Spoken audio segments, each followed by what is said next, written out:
రాజాదిరాజ రాజమార్తాండ రాజగంభీర ఆంధ్ర భోజ ఆంధ్ర కవితా పితామహ శ్రీ శ్రీ శ్రీ శ్రీ శ్రీకృష్ణదేవరాయ ఈ చేయుచున్నారహో.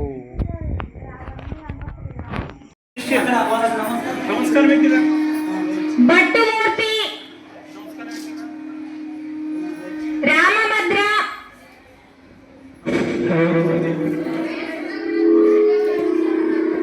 దూర్జటి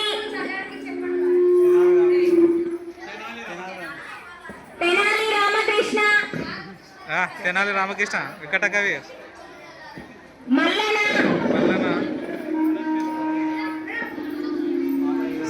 మన అష్టదిగ్గజ కవులు శ్రీకృష్ణదేవరాయలు హీరో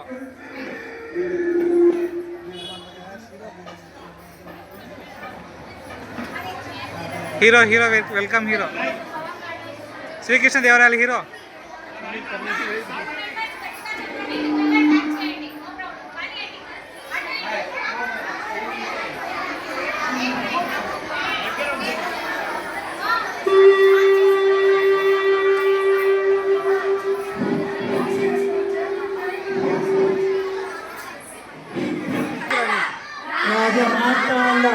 రాజగం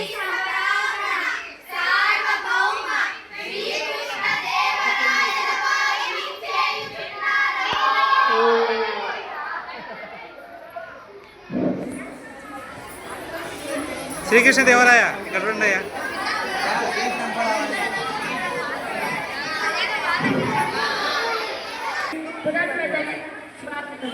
మా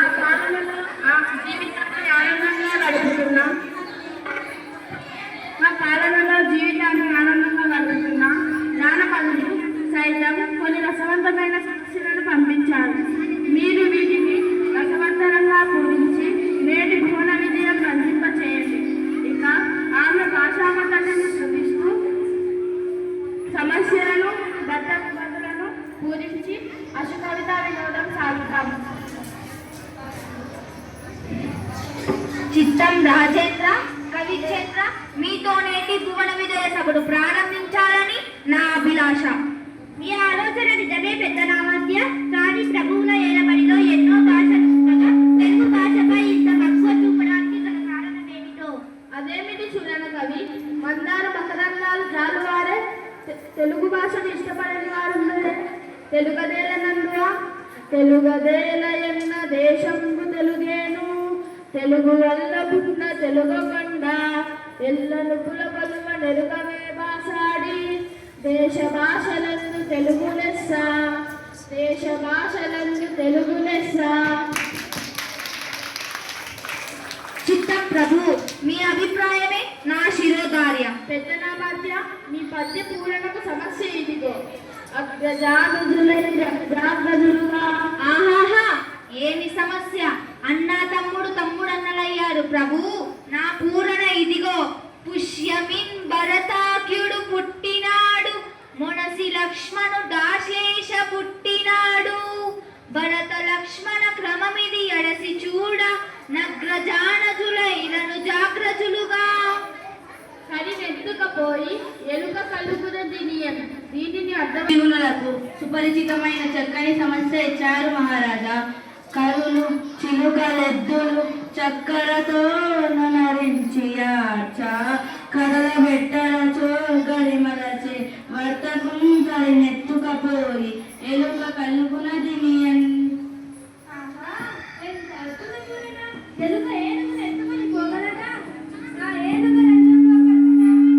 అద్భుత పూరణ! ఎలుక ఏనుగును ఎత్తుకొని పోగలదా? ఆ ఏనుగు రంధ్రములో పట్టున ఏనుగులు చిలుకలు ఎద్దులు మొదలైనవి చక్కెరతో చేసిన బొమ్మలు.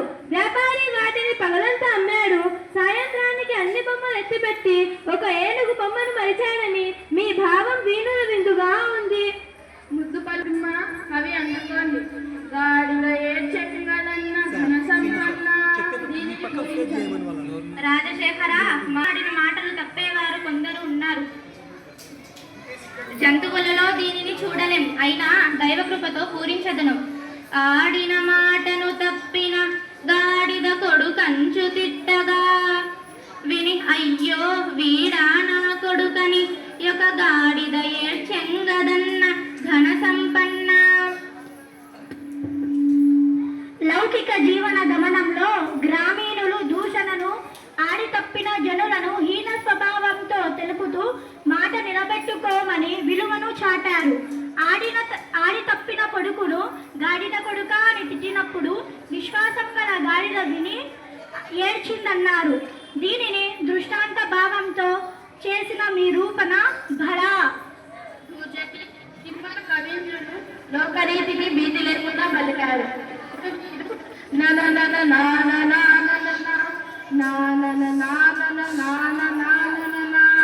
అనే సమస్యను మీరు పూర్ణ చేయరు.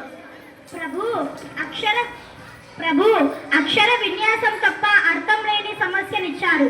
అయినా చక్కని పూరణ కావిస్తాను. నిన్ను నిన్ను నిన్ను నిన్ను నిన్ను నిన్నంగని లయతాల సంగతుల గణకాల పరిపూర్ణ మానసమ్మున మోదనల్లుచు పలుకునెట్టున నన నన నాన నాన నన నన నాన నన. అలా శ్రీకాళహస్తీశ్వరుని వరప్రసాదం కవిత్వంగా పొందిన దూర్జటి భువన విజయ కవులను చూచిన జానపదులు మన కవుల కావ్య సాహిత్యాన్ని, మన సభ గొప్పతనాన్ని గూర్చి పొలంలో పనులు చేసుకుంటూ కూడా లయ తాళానికి అనుకూలంగా మిక్కిలి సంతోషంతో పాటలు పాడుతూ ఎంతో ఆనందంగా మీరు కళ్ళకు కట్టినట్లు చూపించారు. పనిలో పాటతో పాటు పద్యాన్ని పాడుకునే వైఖరి అద్భుతం. రామకృష్ణ, తదుపరి మీదే వంతు. మీ పదగుంపనాన్ని మేమెరుగుదుము. మేఘ మరియు తోక ఈ రెండు దత్త పదాలతో ఒక శీర్ష పద్యం చెప్పండి. మమ్మేలిన దేవరా, నన్ను ఆదేశిస్తే కాదంటారా? ఆలకించండి మహాప్రభు. మేక తోకకు మేక తోక మేకకు మేక మేక తోకకు తోక తోక మేక మేక తోకకు మేక తోక మేకకు మేక మేక తోకకు తోక తోక మేక మేక తోకకు మేక తోక మేకకు మేక మేక తోకకు తోక తోక మేక మేక తోకకు మేక తోక మేకకు మేక మేక తోకకు తోక తోక మేక మేక తోక తోక తోక తోక తోక మేక మేక తోక తోక తోక తోక తోక మేక మేక తోక తోక తోక తోక తోక మేక మేక తోక తోక తోక తోక తోక మేక.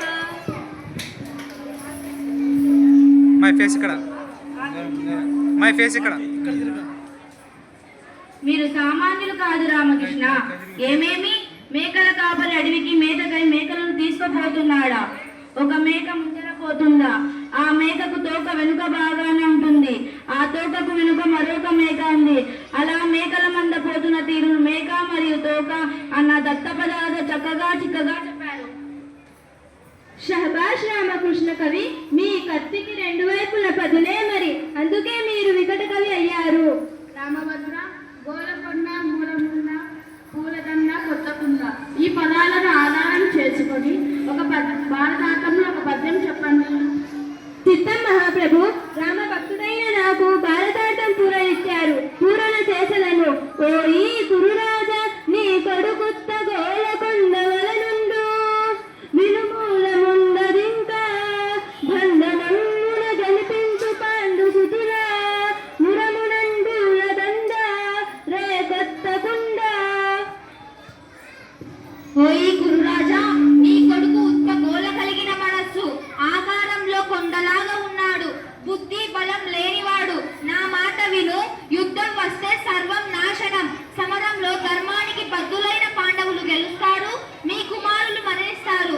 పద్యం చాలా చక్కగా చెప్పారు. పద్యం బాగుంది రామభద్ర.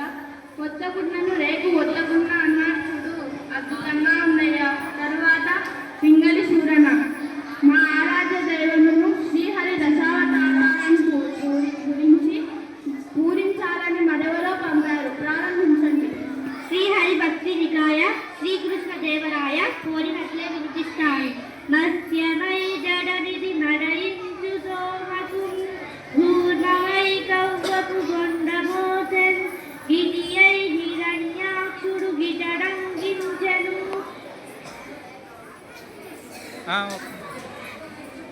say. First Continue. వటుండై బలిదనుజు బంధించి కుదయించే భార్గవుండై ఛత్ర పంక్తించండే దశరథరాముండై దశకంఠుం దిగటార్చే బుద్ధుండై త్రిపుర శ్రీల బుద్ధి మార్చే రుద్రుతే వారి భర్తను దృంగదేశే గల్కియై ప్రేచ సంతితిల్ విత్తు మార్చి హరి దశావతార చరిత్ర మభినుతము మత్స్యావతారాన్ని సోమకాశిని చంపాడు. పూర్ణమై వందలగిరి మోసి కాల సముద్రం చిలకడానికి సాయమయ్యాడు. వరాహ రూపంలో హిరణ్యక్షుని చీరాడు. నృసింహమై హిరణ్య కశపుడిని చీల్చాడు. వామనుడే బలిని పాతాళానికి పంపాడు. పరశురాముడే రాజుల దర్పాన్ని కూల్చాడు. శ్రీరాముడై రావణుని వధించాడు. శ్రీకృష్ణుడై రాజుల దర్పాన్ని అంతం చేశాడు. బుద్ధుడే పురస్త్రీల బుద్ధి మార్చి శివుని చేత త్రిపురాసుని చంపించాడు. కల్కిగా నీతి నీరులను కూల్చాడు. దశావతార కారణాలను మనోహరమైన శీర్షంతో సభాసదులను అలరింపజేశారు. అభినందన స్ఫూర్తికి వందనం. అష్టదిగ్గజ కవులారా, నా కీర్తిని దిగంతాలకు వ్యాపింప చేయాలని మీ కుతూహలానికి సంతోషం. మీకు అనుమతిస్తే మీ మనసులోని మాట మేము పూరించదము. కొందరు తాండకీ దళులు, కొందరు నాగరకుల్ వదావదుల్, కొందరు చాతురీ ప్రియులు, కొందరు నీతికి భూతికి సిద్ధహస్తులు, కొందరు నాయకుల్ మరియు కొందరు గాయకులందరందరే, అందరూ రందరే మరియు రందరే ఎందరే. సభలో కొందరు పాండిత్యమే ధనంగా కలవారు, కొందరు నాగరికులు, ఇంకొందరు ప్రవక్తలు, మరికొందరు చాతుర్యాన్ని ఇష్టపడేవారు, నీతికి సంపదకు నిలయమైన వారు ఇంకొందరు నేతలు మరియు గాయకులు. ఇలా సభలోని వారిని ఉద్దేశించి చెప్పారు. దీనిలో మన